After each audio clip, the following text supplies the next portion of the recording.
Let's pick things up there with tonight's political insider. Joining me, Ben Kamisar, national political reporter for The Hill.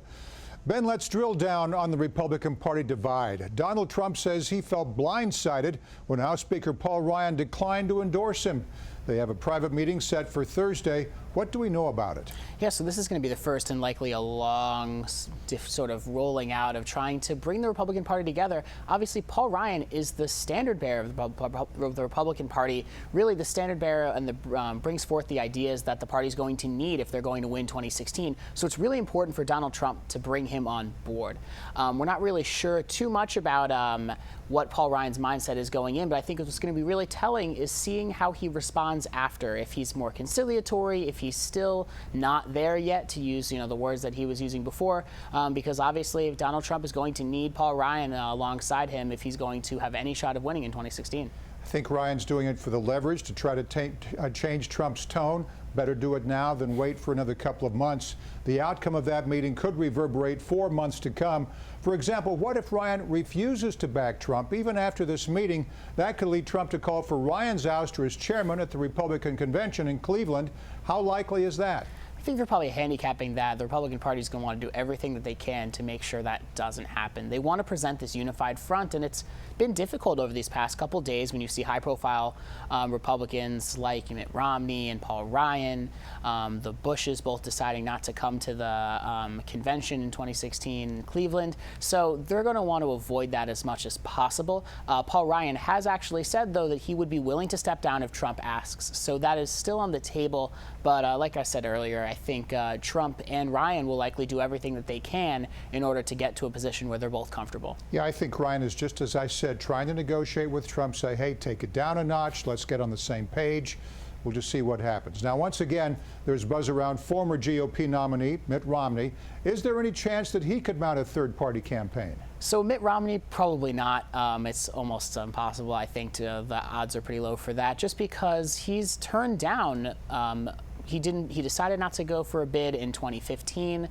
He's had some meetings with some of these Never Trump people as of recently, and has decided not to really position himself towards anywhere publicly of going for a bid.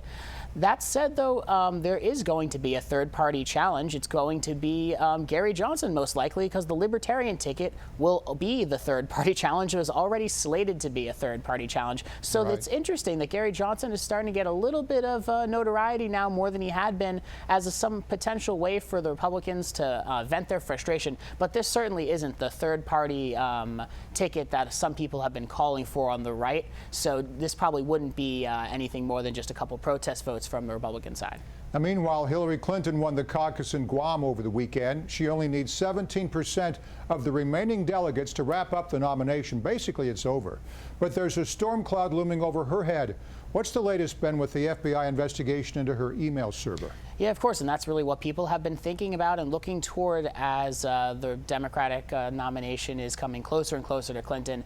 The question really is there going to be any lasting political damage from this email investigation? We've seen reports over the past couple weeks that start to look like this investigation, while been operating mostly underneath the surface, is coming to its climax. Clinton's aides have reportedly met with the FBI officials, even some of her top aides, and FBI officials have told, or at least news organizations have reported, that FBI officials are going to be taking a look at talking to Clinton in the days or weeks ahead.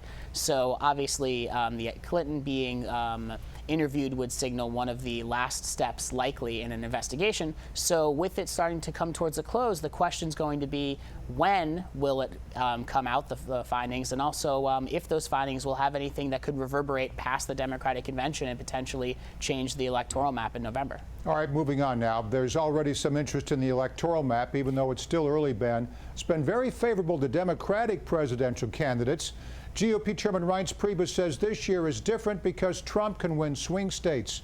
Tell me more. Yeah, so it's really just two competing visions, and the question is, who do you believe? The Democrats are saying this is going to be a landslide because Donald Trump has not shown that he can win over independents and more moderate leaners, and they've been pointing to polls that show that states like Utah and states like Mississippi, states that always vote Republican, that those states are in play. So if you believe the Democratic side, then this is certainly not the landscape that is going to happen in the fall. But that said, Republicans are pointing to a different set of facts and saying that, look at Donald Trump, you know, like him, hate him, he's brought millions of people into the fold. The Republican Party has hit, you know, record turnout in most of these states. And Donald Trump's argument has been that he can take those voters and translate them into new voters in the fall. And Reince Priebus certainly said, the Republican National Committee chairman, he certainly tends to agree with that. He said during his remarks on Friday that he thinks that Trump is really positioned well to play in some of these swing states that have, you know, working class, blue collar vote that could get riled up by sort of the message of populism that he's been touting. And Priebus has agreed with Trump and thinks that he can expand the map and start taking into states like Michigan or even Minnesota, a state that has not been one where Republicans have had much success. Back in the 80s, we called them Reagan Democrats. Now you could call them Trump Democrats, right? Could be. Ben Kamisar, national political reporter for The Hill. Thanks, Ben. Yeah, pleasure.